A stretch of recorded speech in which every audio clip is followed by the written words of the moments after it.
안녕하세요. 통합과 구단원 문제풀이를 시작하도록 하겠습니다.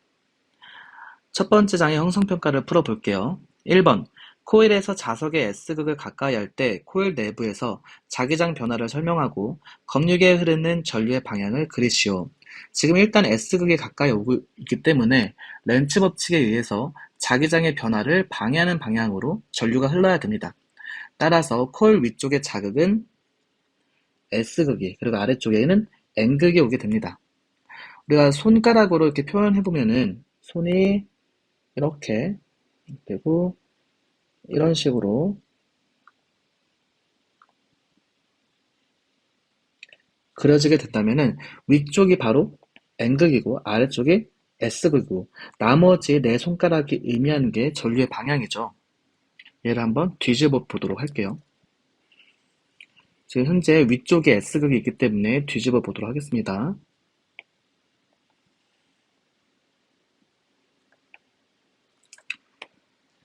이렇게 뒤집어 본다면은 전류의 방향은 이렇게 와서 이쪽으로 이렇게 들어가는 것을 확인할 수가 있습니다. 따라서 검유계를 기준으로 아래로 전류가 흐르는 것을 볼 수 있습니다. 따라서 검유계 옆에 아래로 전류가 흐른다라고 할 수 있습니다. 2번. 그림은 코일에 검유계를 연결하고 자석의 한 극을 코일에 가까이 하거나 멀리 하는 모습을 나타낸 것이다. 이를 설명한 내용으로 옳은 것만 보기에서 있는 대로 고른 것은 보기의 내용들을 보니까 전류의 크기를, 즉 유도 전류의 크기를 크게 하는 방법입니다. 요거는 바로 패러데이 법칙이죠. 기억. 자석이 코일 내부에서 정지했을 때 검유계 바늘이 움직인다. 움직이지 않죠. 왜냐면은 자기장의 변화가 있을 때만 전류가 흐른다고 했으니까 자석이 가만히 있을 때는 자기장 변화가 없는 거죠. 니은. 강한 자석을 같은 빠르기로 움직이면 검유계 바늘의 움직임이 커진다. 그렇죠. 자기장의 변화가 커지기 때문에. 디귿. 자석의 N극이 가까워질 때와 S극이 가까워질 때 검유계 바늘이 움직이는 방향이 같다. N극이 가까워질 때랑 S극이 가까워질 때는 서로 다른 방향이기 때문에 바늘이 움직이는 방향은 다르다고 할 수가 있습니다. 3번. 그림은 일정한 속도로 운동하던 자석이 마찰이 없는 레일을 따라 코일을 통과하는 모습을 나타낸 것이다. 이를 설명한 내용으로 옳은 것만 보기에서 있는 대로 고른 것은 기억. 자석이 코일을 통과하는 동안 전류가 유도된다. 자석이 움직인다는 것은 자기장의 변화가 있다는 걸 의미하죠. 그래서 옳은 설명입니다. 니은. 코일을 통과하기 전과 후에 자석의 속력은 같다. 자석이 코일을 통과할 때 코일 앞쪽과 뒤쪽에 유도되는 전류, 즉 자극을 보도록 하겠습니다. 자석에 가까이 다가갈 때는 렌츠 법칙에 의해서 자기장의 변화를 방해하는 방향으로 전류가 흘러야 하므로 앞에는 S극, 그리고 통과하면서 N극이 멀어지는 것과 같은 효과이므로 N극을 잡아당기기 때문에 통과한 후에도 끝이 뒤쪽이 S극으로 자극이 형성이 됩니다. 따라서 자석이 가까이 올 때는 밀어내기 때문에 점점 느려지고, 그리고 나갈 때는 S극이 당기기 때문에 점점 느려집니다. 따라서 앞에 다가올 때와 멀어질 때는 속력이 다를 수밖에 없겠죠. 디귿. 자석이 코일에 들어갈 때와 빠져나갈 때 유도 전류의 방향은 같다. 들어갈 때는 앞에 여기가 S극, 그리고 나갈 때, 빠져나갈 때는 뒤쪽이 S극이기 때문에 유도 전류의 방향은 다르게 됩니다. 뒷장으로 넘겨서 4번 문제를 볼게요. 다음은 자석, 코일, 검유계를 이용하여 실험한 내용을 정리한 것이다. 과정 1. 검유계를 코일과 연결하고 자석의 N극을 코일 속에 넣었다 뺀다. 과정 2. 자석의 N극을 더욱 빠르게 움직여 과정 1을 반복한다. 그러면은 전류가 더 크게 흐르게 되겠죠? 유도 전류가 더 크게 흐른다는 걸 확인할 수 있습니다. 과정 3번. 자석을 S극으로 바꾸어 과정 1과 2를 반복한다. 그럼 1번에서의 검육의 방향이 바뀔 겁니다. 1번에서의 검유계와 바늘의 방향이 반대. 과정 4. 자석 두 개를 같은 극끼리 겹쳐 과정 1, 2를 반복한다. 얘도 마찬가지로 유도 전류가 커짐을 확인할 수가 있습니다. 그럼 보기를 볼게요. 기억, 단위 시간당 자기장의 변화가 클수록 큰 유도 전류가 생긴다.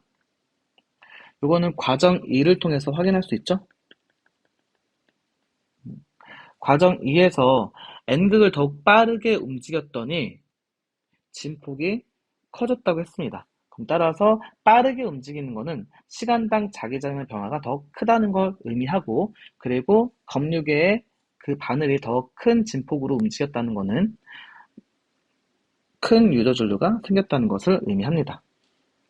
니은, 기역은 검유계 바늘에 자석을 넣을 때는 왼쪽으로, 뺄 때는 오른쪽으로 움직인다. 기역의 경우는 N극을 S극으로 바꾼 거죠. 따라서 N극에서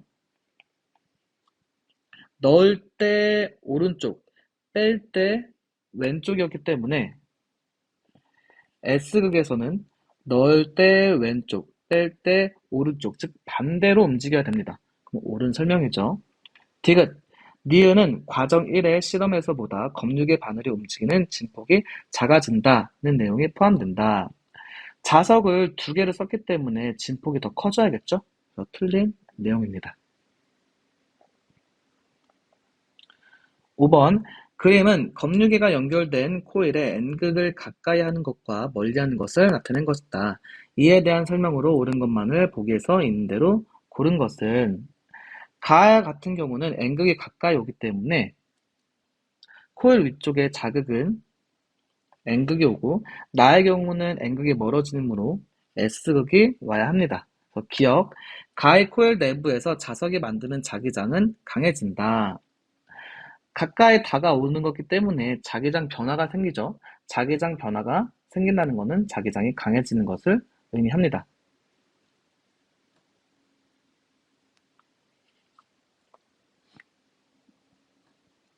자, 니은, 나의 코일 위쪽에서 만들어지는 자극은 N극이다.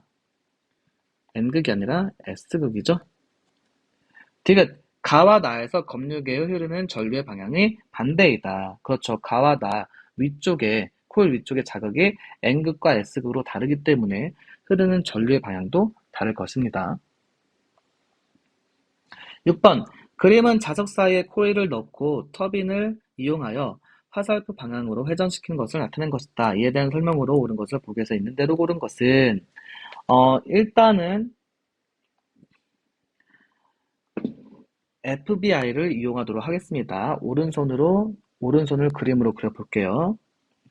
F가 엄지손가락, 그 다음에 두 번째 손가락이 B, 그리고 세 번째 손가락이 전류의 방향 I가 되는 거죠. 이렇게 손을 좀 못 그렸지만 이런 식으로 그릴 수 있습니다. 그럼 보기를 볼게요. 기억, 가에서 자기장은 N극에서 S극으로 향한다. 자기장은 N극에서 S극으로 향하는 거 맞죠? 옳은 설명입니다. 니은, 코일이 더 빨리 회전할수록 전구가 더 밝게 빛난다. 코일이 더 빨리 회전한다는 것은 자기장 변화가 크다는 것을 의미합니다. 그렇다는 것은 유도 전류가 더 잘 흐른다, 더 커진다라는 걸 의미해서 옳은 설명입니다. 디귿, 가에서 나로 회전하는 동안 기역, 니은, 디귿 방향으로 전류가 흐른다라고 되어 있습니다. 이때 예를 한번 사용하도록 하겠습니다. 자, 자기장의 방향은 N에서 S극, 이 방향이죠. 그리고 요 기역, 니은, 이 부분을 보도록 하겠습니다. 가에서 나로 가는 동안 기역과 니은 이 부분의 도선은 위쪽 방향으로 힘을 받고 있습니다. 즉, 이 방향으로 힘을 받는다는 걸 알 수 있죠? 그럼 따라서 F하고 B가 왼쪽에 있는 손가락 그림과 같기 때문에 전류는 화면으로 들어가는 방향으로 흘러야 됩니다. 따라서 전류는 이 방향으로 흘러야 되겠죠? 그러면은 기역, 니은, 디귿, 리을 이렇게 전류가 흐른다는 것을 확인할 수 있기 때문에 디귿은 옳은 설명이 됩니다. 다음 페이지 7번을 볼게요. 화력발전을 설명한 것으로 옳은 것을 O, 틀린 것을 X 표하시오. 화석연료를 사용한다. 옳은 설명이죠. 물을 끓여 터빈을 돌린다. 맞습니다. 화학에너지를 전기에너지로 전환한다. 옳은 설명입니다. 8번. 그림은 발전 과정을 모식적으로 나타낸 것이다. 이를 설명한 내용으로 옳은 것만을 보기에서 있는 대로 고른 것은 기억. 우리나라의 발전량은 가에 의한 것이 나에 의한 것보다 많다. 가는 화력발전이고 나는 핵발전입니다. 따라서 화력발전이 핵발전에 의한 것보다 많죠. 니은. 가에서는 지구환경 변화를 유발하는 물질의 배출이 많다. 화력발전소 같은 경우는 석탄이나 석유를 연소하는 거기 때문에 CO2라든지 아니면 등등 여러 가지 물질들이 많이 나오게 됩니다. 그래서 옳은 설명입니다. 디귿. 나에서는 핵에너지를 이용한다. 핵발전이기 때문에 핵에너지를 이용하는 것이 옳은 설명이죠. 9번. 그림은 화력발전과 핵발전의 구조를 개략적으로 나타낸 것이다. 이에 대한 설명으로 옳은 것만을 보기에서 있는 대로 고른 것은 기억. 화력발전에서는 화석연료를 사용한다. 옳은 설명이죠. 니은. 화력발전과 핵발전 모두 물을 끓여 전기를 생산한다. 옳은 설명입니다.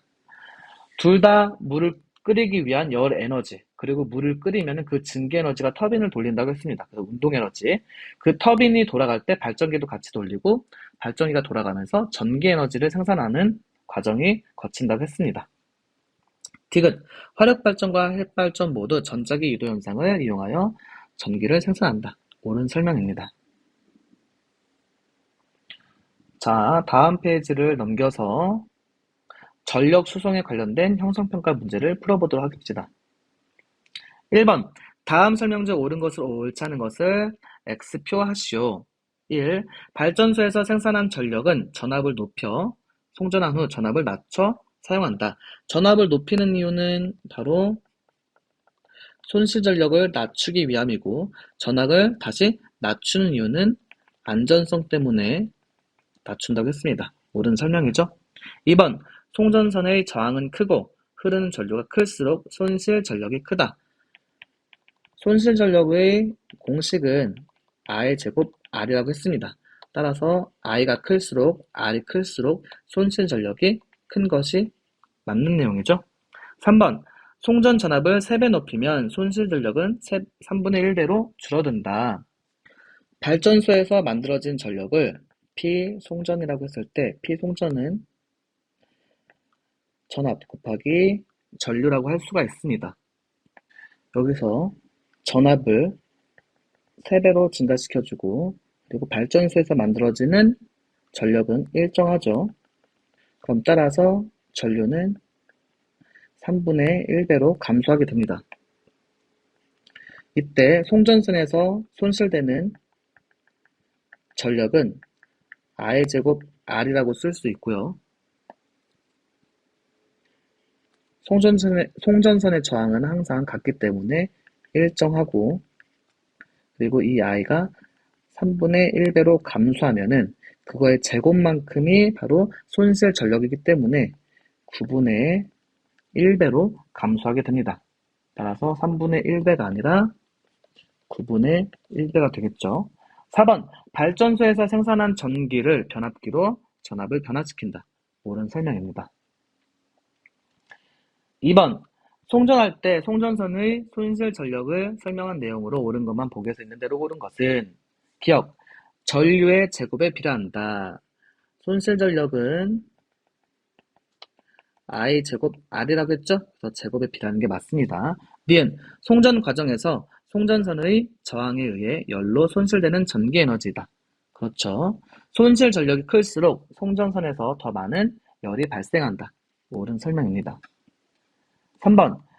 송전 전압을 높일 때 나타나는 현상을 설명한 내용으로 옳은 것만을 보기에서 있는 대로 고른 것은 손실 전력은 감소한다. 전압을 높여주면 손실 전력을 감소시킬 수 있다고 했죠. 감전의 위험이 커진다. 전압을 높이기 때문에 당연히 감전의 위험이 커질 수밖에 없습니다. 송전탑을 더 높게 세워야 된다.